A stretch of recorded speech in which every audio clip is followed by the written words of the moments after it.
Bismillahirrahmanirrahim. Assalamualaikum warahmatullahi wabarakatuh. Jumpa lagi dengan saya di Abil Maiwa Channel.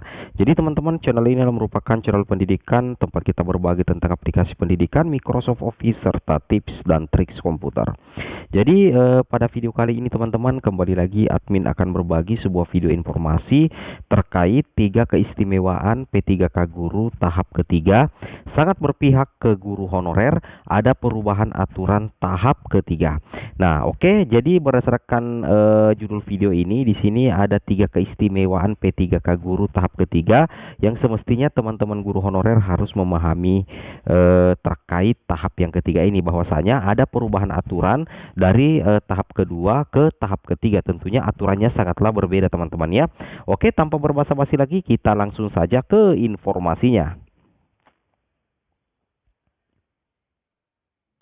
Jadi di sini untuk tahap kedua dulu ya teman-teman ya. Untuk tahap kedua dulu kita ingin merefleksi terlebih dahulu untuk tahap kedua, bahwasanya aturan di tahap kedua tentunya sangat jauh berbeda dengan aturan yang ada di tahap yang ketiga. Nah, untuk aturan yang ada di tahap 2 kemarin itu seperti ini. Peserta wajib melamar dalam satu daerah kewenangan di wilayah kabupaten kota atau provinsi tempat pelamar mengajar. Jadi untuk di tahap 2 kemarin itu, setiap peserta itu wajib melamar dalam satu daerah kewenangan di wilayah kabupaten kota atau provinsi tempat pelamar mengajar. Jadi di tahap 2 kemarin itu masih terkunci dalam satu daerah kewenangan teman-teman ya, di wilayah, baik itu di wilayah kabupaten, kota atau provinsi. Berarti di tahap 2 kemarin itu belum ada yang dinamakan lintas daerah. Seperti itu ya. Ini untuk yang tahap kedua. Kemudian berikutnya masih yang tahap kedua dulu, kita flashback sebentar. Di sini untuk tahap kedua di sini, bahwasanya di tahap 2 kemarin itu peserta yang mengajar di tingkat PAUD, TK, SD, SMP hanya bisa melamar pada bentuk satuan pendidikan tersebut. Jadi misalkan kemarin di tahap kedua itu jika teman-teman mengajar di SD, maka teman-teman itu hanya bisa melamar juga di sekolah dasar, baik itu SD, SMP ataupun tingkat PAUD dan TK. Itu di tahap kedua kemarin hanya bisa melamar pada bentuk satuan pendidikan tersebut. Nah, bagaimana dengan tahap yang ketiga?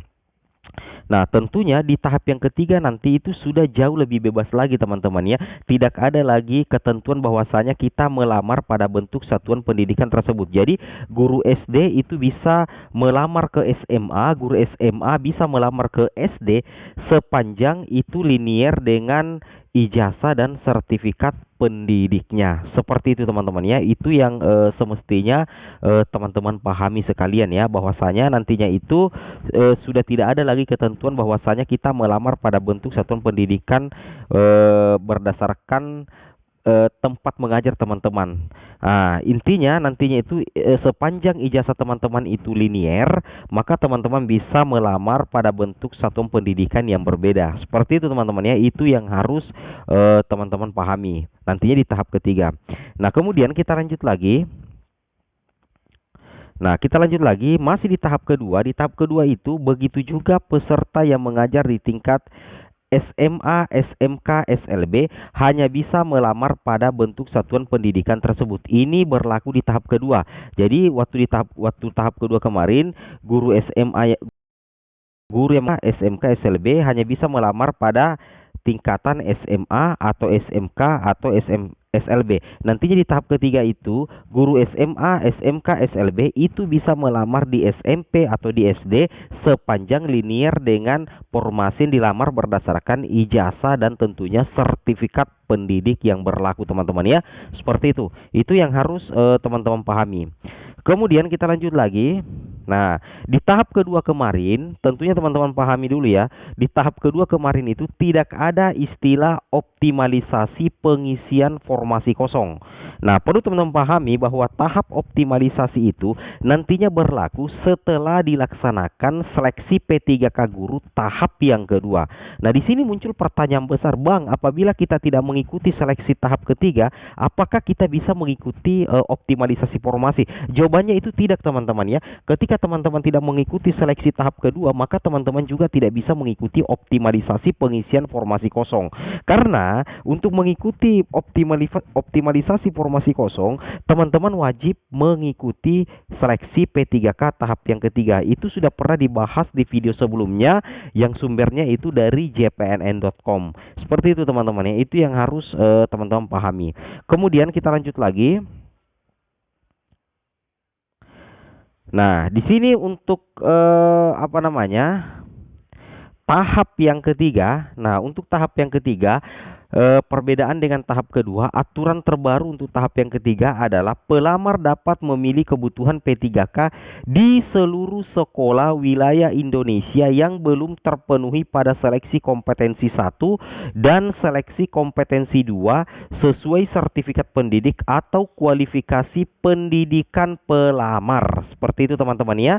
Jadi nantinya itu teman-teman akan sangat mudah untuk menemukan formasi yang linear dengan ijazah dan sertifikat pendidik teman-teman.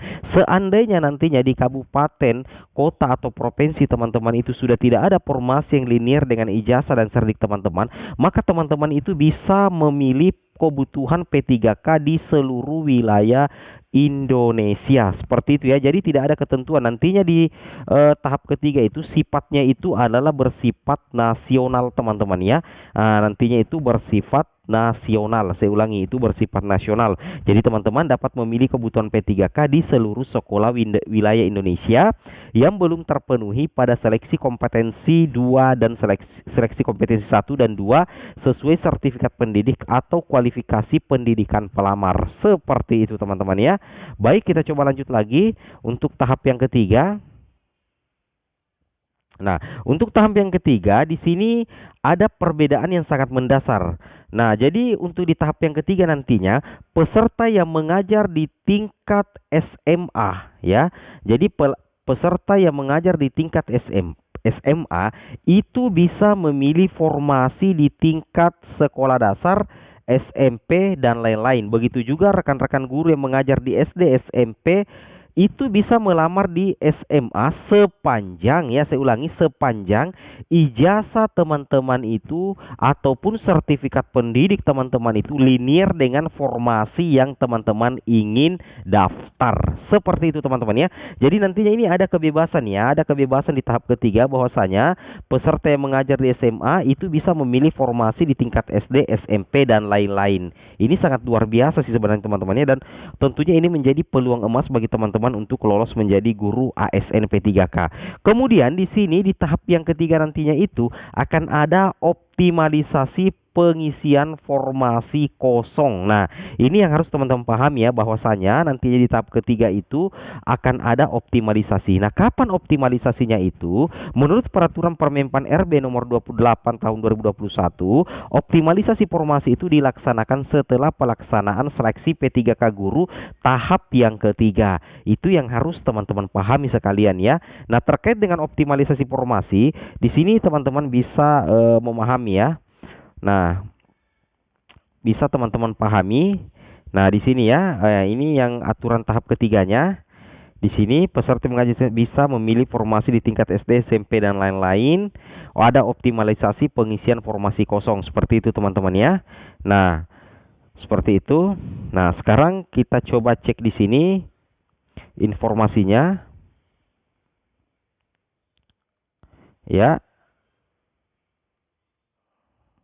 Nah, di sini teman-teman ya, dalam hal kebutuhan P3K belum terpenuhi, kebutuhan P3 oleh pelamar yang tidak lulus seleksi kompetensi 3 dengan ketentuan sebagai berikut. Nah, jadi sini dikatakan ada kalimat yang tidak lulus seleksi kompetensi ketiga. Tidak lulus seleksi kompetensi ketiga. Jadi apa sih sebenarnya aturannya untuk optimalisasi? Yang pertama itu ada 3 teman-teman ya.